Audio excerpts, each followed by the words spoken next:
तर ना नाही तर का बसलाय तू? काय नाही गोदाड्याची आठव झाली बाबा. याचं नाव काय आहे? गोदडा. तो आमच्या काळात लय राहायचा. आता एक गोदाडा नाव म्हणजे माहित पण नसल. हा पण माहित करून घ्या. हा याला म्हणणार जारवाडी.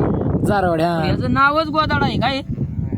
पण आमच्या काळाला ना असा व्हायचा, याला जर बकरीने खाल्ला हा तर गेलेल्या बकऱ्याला दूध राहायचं. म्हणजे दूध त्याने लय वाढायचं का? दूध लय वाढायचं कारण त्याला बी यायचं ना. बी आहे. हा बी. आताच्या पोरांना गोदाडा सांगता येणार नाही. बरोबर आहे. हा हिला म्हणजे तू धवनी तर ह्या गोदाड्याने बाबा दूध याचं ह्यू झेंडू. या गावताची पण नाव आहेत, जशी कशी माणसाची नाव आहेत स्वाम्या गोम्या, हा या गावताची नाव आहेत. बरोबर आहे. काय नाव ह्याचं गोदाडा, ह्याचं गुल्ला. गुला. हा हा ह्याचं नाव गुल्ला आहे बघ. ह्याचं नाव चिमीन चारा, चिमणी. चिमणी चारा. आता नव्याला काय